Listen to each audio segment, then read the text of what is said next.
What is up, guys? It's the Sound Alchemist, and I'm here with Gersh1. And once again, we're back at it to answer your questions in another installment of For the Greater.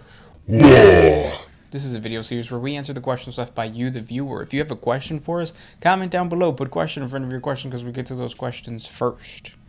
This question comes from Black Mech Awesome. He says, do the Eldar and the Dark Eldar still work together on certain things? Or do they just kill each other on sight like almost everything else in the universe? Also, the angry squirrel you guys are talking about is Foamy from Ill Will Press. The dude still makes videos to this day. That's crazy. Yeah, that was a really popular thing back in the day, back when the internet was young and YouTube was like young. Yeah. But yeah, so the Dark Eldar and the Eldar do work together. Mm-hmm. There's actually a faction within the tabletop. Right. So you have the Drukhari, which are the Dark Eldar. You have the Craftworld Eldar, the Exodite Eldar, and then you have a conglomeration of all of that and the Harlequins called the Inari. Yeah, and then they follow the new Ennead, right? The new god. God of Rebirth. Which really, I feel like if you're going to be playing Eldar, why not just play that? Like, they have really great abilities. Well, they did. I'm not sure if it's still transferred over to 9th edition. Basically, it had an ability where, like, if a unit died, you can, like, teleport units to that unit and, like, continue the fight and stuff. That's crazy. Yeah. So it's like, if you play Eldar, why not just get the best of everything and, you know, get some Dark Eldar vehicles, some Wraith Lords, some Harlequin stuff, and get the avatars in there. Yeah. And then within the lore, it's usually the Dark Eldar that don't like the Craftworld Eldar. The Craftworld Eldar usually have a goal in mind. Right. They're very goal-oriented because of their paths. So if they see like a warband of Dark Eldar Corsairs or something, they try to stay away, but at the same time, they know, like, they're not going to cower from the Dark Eldar that hunt them. Right. They're like, what's that guy? Vin Diesel in the Fast and Furious. Just like that. They're all family. Did you guys know that Vin Diesel's dad is Gilligan from Gilligan's Island? He's not. That's what you guys say. But yeah. Andrea Necci says, if you were going to pick one species from another franchise that would look good in Warhammer 40K, what species would you pick and why? Good question. Yeah. Instantly my mind came to, like, Alien versus Predator. Having Predator be there would be kind of cool because, like, he can turn invisible. He's like a hunter of sorts. But I feel like that's better used as like a mercenary almost. Yeah. Like, it'd be hard to come up with like an army of predators, really. Right, because they're so elite. They're so unique too. Yeah. I think I would really like to see the like Frieza's group. Yeah. What are they called? I think technically they're just the Frieza race. Yeah. Which is just another conglomeration of different planets that he has controlled with the Ginyu Force. So I think like his whole like empire, not just his race. Right. Yeah, okay, that'd be pretty cool. Because then you have like Saiyans and whatnot. Yeah. That would be really cool. Because then that is a full army. It makes me think of that one, what's his name? Goku's dad? Oh, Bardock? Yeah, that movie on Bardock. Yeah, that reminds me of that. Didn't he kill, like... It starts off by him killing, like, a bunch of squigs. Aren't they squigs? Basically. Yeah. What isn't a squig in the DBZ universe? That's true. Even the fish look like squigs. This question comes from Damned Legion. What if the 3 years are from Krieg... What if the three yo are from Krieg or Armageddon? It'll be less than 1K. What? Huh? Armageddon. Krieg. I don't really know what you're referencing. I forgot. But yes. Sure, we'll go with that. This one's by Angel Amaro. And this question is more our style. Yeah. He asks, when getting tacos from a taco shop, what is your go-to meat of choice? Gershwin looks like an al pastor type of guy, while Sound Alchemist look like he prefers carnitas. Carnitas. It's rare to find carnitas at a taco like truck or shop. I feel like carnitas is a very Americanized Mm-hmm. topping. Yeah. No, my go-to has always been tacos de lengua, that cow tongue. For me, you got it. Al pastor, for sure. Which al pastor is a close second. It's good. Even though birria now, like the queso birria stuff is super good in our area. Yeah. Next question comes from Carrie Tyrell. Can Blinks become a space marine? There used to be a whole chapter of Blinks. They were called the Exorcists, but I think the lore changed. Well, it changed a lot. Yeah, so no, not yet. Mm-mm. Oh, and I just remembered what Damned Legion was meaning about if the 3-year-olds were from Krieg. Remember we said how many 3-year-olds could you take before you get succumbed to them? Oh, yeah. Yeah. Would they be weaponized? Yeah. Because if they're not, then I'll just pull the little breather mask. They can't breathe our oxygen, and they would just die. Right. So it's really just to a bunch of 3-year-olds. Yeah, it's a grab, twist, pull motion. Mm-hmm. And I'm used to that motion.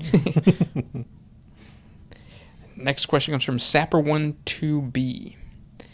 You do know that tequila is an American-made, American-invented beverage, right? No, it's not. It is definitely not. Tequila comes from a region in Mexico, and it comes from a very specific plant, the agave. And that process was not American. I mean, unless you want to say like American as in like North American, then yeah, obviously. But yeah, no. Good try, though. This one's by PUBSB. If the AdMech and the AdMech only decided to focus fully and declare war on the Tau, would they have the capacity of defeating them on their own without any other Imperial faction helping out? Saludos desde Puerto Rico. That rich port. Wait, what was this question? Can the AdMech take out the Tau without any other Imperial force stepping in? Yeah. Yeah, I mean, the Adeptus Mechanicus, they're pretty powerful. Their technology is crazy. But I guess one could say the same for the Tau. The thing that's really helping the AdMech right now is the use of like the Titan legions. Not just that, but they're able to travel through the warp protected. The Tau still haven't gotten that technology down. Yep. So it'd be a cool fight, but at the end of the day, I think the AdMech would still take it. I agree. This question comes from Kwasti Peters. Do you think Donald Trump is real-life emperor trying to save us from the communist? P.S. If not, then do you think the real-life emperor is out there? So the way the emperor's lore is written during our era, which would be the golden age of technology or the dark age of technology, is that he is leading or pushing humanity in a certain direction, but he never takes a leadership role. So no, Donald Trump could not be the emperor because why would he take up that body? Another cool thing about the emperor is that he can change his appearance. Mm-hmm. Why would you want to look like Donald Trump? Have you seen him in those golf shorts? That white golf suit? Yeah. No. Yeah. Thick. At that point, just be Bridget B. I bet you the emperor is Bridget B. It's gotta be. This next question is a conglomeration of questions from Imperator Rex, Brian B, and a few others. And they're basically asking if we have read God Blight and basically what happened in that series. So I've read bits and pieces of the novel. Basically, it focuses around Nurgle gifting Mortarion with the God Blight Plague, which is strong enough to kill Primarchs. And Mortarion, just like Magnus, he's always being like a troublesome child. Like, he's not fully listening to Nurgle. He's fighting with Typhus as well. And push comes to shove, eventually Guilliman and Mortarion come blow to blow, and Mortarion wins. However, the Emperor channels his power into Guilliman, and then Guilliman stabs Mortarion through the heart with the Emperor's sword, basically winning that fight, but not killing him outright, and then he leaves and whatnot. But yeah, basically, the Emperor is able to channel his powers through Primarchs now, which is pretty badass. Maybe it doesn't stop on Primarchs, maybe other forces of key players of the Imperium he can do that too. Imperial Saints. Yeah, so that's pretty cool. I think it does add more, like you guys were saying in the comments, to the whole theory that the Emperor is manifesting into the warp or becoming a chaos god of order or something like that. So I'm interested to see what developments this has for future stories. Yeah. I haven't read it. Spoiler alert. You ruined it for me. This next question comes from James Murphy. Have you thought of doing WAAAGHs in review? Like a monthly or annual video where you revisit or expand on your favorite questions asked? No, never thought about that. I don't know how that would really play out either. Yeah, because I feel like the questions we answer, like the lore or the answer doesn't really change from like a month to a month basis. Yeah, that's true. Yeah, because even though the lore does get retconned and changed, like it usually happens like very sporadically. Right. This question comes from Newfieman709. If you were in the 40K universe, what faction and unit would you like to be? You guys are great. Keep up the work. Thanks for hours of content. Thank you for watching. A faction in the 40K universe. I actually had a dream like this once, and the faction that I was is orcs. That'd be interesting. I was a warlord.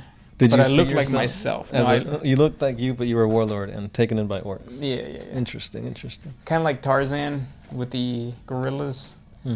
Yeah. I had long hair, running on vines. I had loincloth. Yeah. That's interesting. I pictured like an orc, but with like your face. That'd be weird. Yeah. But would you want to be that? An orc? Yeah. I don't know how long I would last. Yeah. Yeah. Because might makes right, and I'm not that mighty. What about you? I think I would just default to just being in the Tau Empire. It doesn't matter what. It'd be pretty cool to be a fire warrior or like an earth cast engineer. A translator would be pretty cool with the water cast, or piloting would be cool, although I'm scared of heights. Everything about the Tau Empire sounds awesome. But most of the time, if you're a Guevesa, you are a fire, you're an auxiliary, or basically cannon fodder, right? Yeah, they put you in the front lines. Yeah. Bummer. Next question. This one's by Isaac Landon. Would the Legion of the Damned be affected by blanks?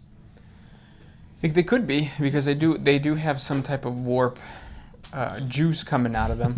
Yeah. In the form of flames, right. Warp flames. They tend to like reappear and be in two places at once and whatnot. So I think that does mean that the warp is playing in some weird way. So blanks should affect them? Yep. Next question comes from J-Day. Do you ever see the lore being expanded upon in regards to the origins of the emperors, or the emperor or the shamans? Yeah. Especially now that we're starting to see that, there's more details being told of, the secret Primarch project and the Webway project and all this stuff. Yeah, the mother of Primarchs. Yeah. So, yeah, I could see the shamans being a bigger role. Maybe that's a way to connect it to Age of Sigmar. That'd be kind of cool. Yeah. And then you say, do you think the shamans that melded into him foresaw the grimdark future, and he was their response? Maybe, but not to the extent of legit seeing the Horus Heresy and those types of battles. Maybe just there's chaos powers out there that are really malevolent. We should create something of our own that can defend humanity. Yeah, but not super foreshadow, I guess. And yeah. Yeah, sure. I mean, that makes sense. I don't know. I like foreshadowing, though. This one's by Joe Nato. If you could drive any wheeled vehicle from 40K in our world, and what would it be? I would like to drive an orc truck. Nobody would ride your ass on the highway, and if they did, you just drop the wrecking ball on them, or have the homies in the back get rowdy. You get pulled over. Yeah, that is not a legal vehicle to drive. Yeah, it's kind of already happening, because we went to Colorado and we went out into the mountains and stuff, and some of the dudes are driving big ass fucking trucks that look how are they not falling apart, and then they have huge flags waving, and it's just they look like orc vehicles. They have horns in the front, so yeah. What about you, though? I'm trying to think of just a freaking wheeled vehicle, and I can't really think of too many. Because technically you can't do tanks. Right, because they don't have wheels. They got treads. Can't do a Taurox. No, they got... I was going to say that too, but it's a freaking tread. I guess a freaking bike. A Tequila Wartrike for me. But would you even be able to, like, can anybody pilot an orc vehicle, or does that work the same thing as, like, orc weapons? I think it's the same thing. So, like, the whole thing with, like, orc technology is that usually if somebody other than an orc is using it, it doesn't work. Or it blows up in their face, or something happens. So, yeah, I think I'd just end up dying. So maybe not that. Ejecto-cedo, cuz. Yeah, like, now I'm trying to, like, run through the factions, and, like... The orcs are the only ones that still use wheels. Gene Stealer cults, I think they got wheels on their stuff. No, yeah. Like the mining rigs and stuff like that. Yeah. But I mean, it's a freaking mining vehicle. Yeah, you really like put us in a predicament with having that boundary of wheels. It's almost like you wanted us to say something orky. Yeah. I'll do the bike of the apocalypse. There you go, burning. Next question. This one is by... that's not a question. Only Imperious. Which 30k Legion or present era chapter, excluding the Grey Knights, would you say has the toughest trials for their Astarte recruitment program? That's a good question. Yeah. Instantly, I think of the Space Wolves. Because basically, you're put out on Fenris in the freezing cold with, I think they just give you a knife, or maybe even nothing, and you basically have to make it from this point to the monastery on your own without freezing to death, having the flora kill you, the fauna kill you, the ice trolls, the kraken, yetis, yeah. It's insane for anybody to survive that. And not just that, that's only the beginning. Then you actually have to go through the process of, like, getting your organs implanted, surviving that, then the psycho indoctrination. And, yeah, it's difficult. It's bad. Mm-hmm. For me, this is actually a homebrew or, like, a fan-made chapter, but the Blood Jaguars have a really cool initiation ritual where it's similar to the Space Wolves, where, like, the aspirant has to, like, go from one point to the last point, and then at the end they have to like climb a mountain and stuff like that. It's pretty cool. Mm-hmm. But yeah, next question. This one's by Zappy Creed. Everybody talks about what would happen if the Emperor came back, but what would happen if Malkador came back? I think it would be kind of similar to like Gilliman coming back, or anybody that has spoken to the Emperor. Yeah. And then like they come back and they're like, okay, I have a very strict mission, and I'm gonna, like, everybody wants to see what this person coming back would do to like the Imperial Creed and the Ecclesiarchy, because like the Emperor was not supposed to be worshipped, and now he is worshipped. And I think like if Malkador came back, he wouldn't do anything about that. He would just be like, okay, well, I'm gonna do something else. Yeah. I think that's because if you bring back somebody and it just shakes the core of what like the timeline seems to be going, that's going to be very... I don't think the backlash will be very good for that. So no matter what happens, I think GW will kind of play it safe and just be like, oh, well, they came back, but they have something important to do, and they go off doing that, and they're not in the front lines. Gilliman was the exception because they needed a leader. But even then, like, he still is walking around with the... like members of the Ecclesiarchy, members of the Imperial Creed and stuff like that, and he puts up with them. Mm-hmm. So yeah, but he's putting up with Belisarius Cawl, even though like everything is kind of heretical, or his ideals and his ways are very heretical. Yeah, I think it's hard for these people when they come back to wrestle the power and the control that the already established High Lords have. Yeah, it's like you're playing Jenga with the Imperium. It's like, well, if I take out the Ecclesiarchy, the Imperium's going to collapse. Yep. If I take out the High Lords, this part of the Imperium will fall. Yep. So it's hard. And those were the questions for today. If you guys have more questions for us, please comment down below. Thank you guys so much for listening, and we'll talk to you guys tomorrow. Yeah, this has been the Sound Alchemist, Gershwin. and we are out.